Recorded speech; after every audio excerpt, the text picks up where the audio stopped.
দিনটি ছিল 1980-র 24শে জুলাই। গোটা শহর জুড়ে ছড়িয়ে পড়েছে বিষণ্ণতার কালো অন্ধকার। যেন শহরের প্রতিটি কোনায় কোনায় শুধুই হাহাকারের ক্রন্দন। বাংলা সিনেমার প্রাণপুরুষ, বাঙালির স্বপ্নের মহানায়ক উত্তম কুমার হঠাৎই নশ্বর পৃথিবীর মায়া ত্যাগ করে চিরতরে বিদায় নিলেন।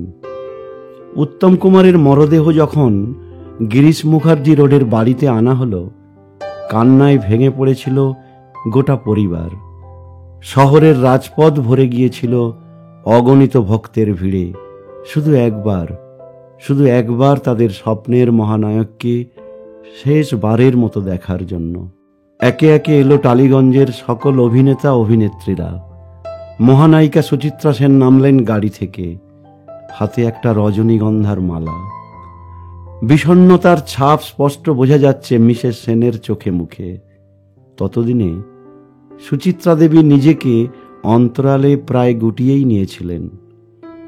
উত্তম কুমারের নিথর দেহে মালাটা পরিয়ে শেষ শ্রদ্ধা জানিয়ে বেরিয়ে গেলেন মিসেস সেন।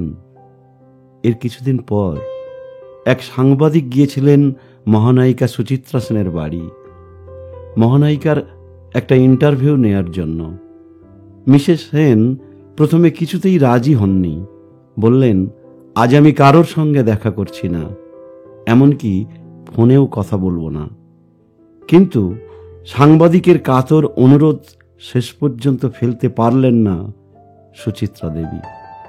সাংবাদিক প্রশ্ন করেছিলেন, বাইরে সবাই বলছে শ্রীমতী সেন এত নীরব কেন? উত্তরে সুচিত্রা দেবী বললেন, আমি নীরব থাকতে চাই।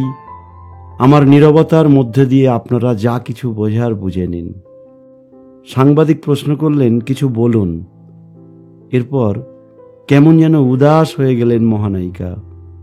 বললেন, এই তো কিছুকাল আগে যখন কলকাতায় ফিল্ম স্টারদের ক্রিকেট খেলা হলো, উত্তম এসেছিল। আমাকে দেখা মাত্রই একগাল হাসল, কিন্তু আমি যখন ওর চোখের দিকে তাকালাম, ওকে ভীষণ ক্লান্ত মনে হলো। ওকে দেখে আমার খুব কষ্ট হচ্ছিল। আমি জিজ্ঞাসা করলাম, কেমন আছো? উত্তম হেসে বলল, ভালো। আমার চোখে কিন্তু তোমাকে ভালো লাগছে না, তুমি বাড়ি গিয়ে রেস্ট নাও। উত্তম বলল, শোনো রমা, আমার দুটো বাসনা আছে। এক, তুমি মাঠে যাবে, আর দুই, আমি যেদিন মরব সেদিন তুমি একবার যাবেই যাবে।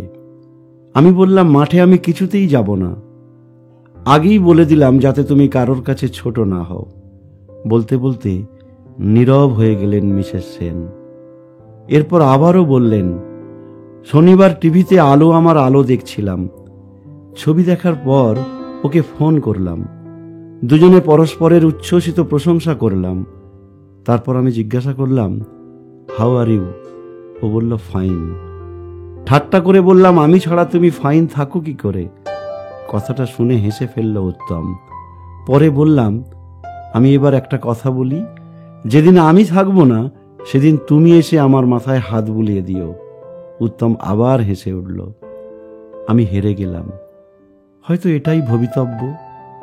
সেদিন যখন ওর নিথর দেহের সামনে বসে ওর মাথায় হাত বুলিয়ে দিচ্ছিলাম, তখন এই কথাগুলো বারবার মনে হচ্ছিল।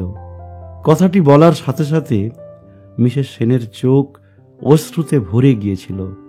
বললেন, রজনীগন্ধা ফুল ও একটি মালা নিয়ে আমি ওর কাছে গিয়েছিলাম। মালাটা যখন ওর বুকের কাছে রাখতে যাচ্ছিলাম, আমার কেমন যেন মনে হচ্ছিল ওর বুকে বড্ড ব্যথা। এমন সময় গৌরীদেবী করুণ কণ্ঠে আমাকে বললেন, মালাটা তুমি ওর গলায় পরিয়ে দাও। গৌরীদেবীর প্রতি শ্রদ্ধায় আমার মনটা ভরে উঠল। কথাটি বলার পর নীরব হয়ে গেলেন শ্রীমতী সেন। সাংবাদিক শেষ প্রশ্ন করলেন, অভিনেতা হিসেবে উত্তম কুমারের সম্পর্কে আপনার অভিমত কি? সুচিত্রা দেবী বললেন, গ্রেট আর্টিস্ট। তবু যেন মনে হয় ওকে ঠিকমতো এক্সপ্লয়েট করা হলো না। হয়তো সত্যিই তাই, কোনো এক অব্যক্ত বেদনা নিয়ে চিরতরে বিদায় নিয়েছিলেন বাঙালির স্বপ্নের মহানায়ক। আর মহানায়িকা নিজেকে গুটিয়ে নিলেন চির অন্তরালে। ভিডিওটি ভালো লাগলে লাইক করুন, শেয়ার করুন এবং আমাদের চ্যানেলটি সাবস্ক্রাইব করে পাশে থাকুন। ধন্যবাদ।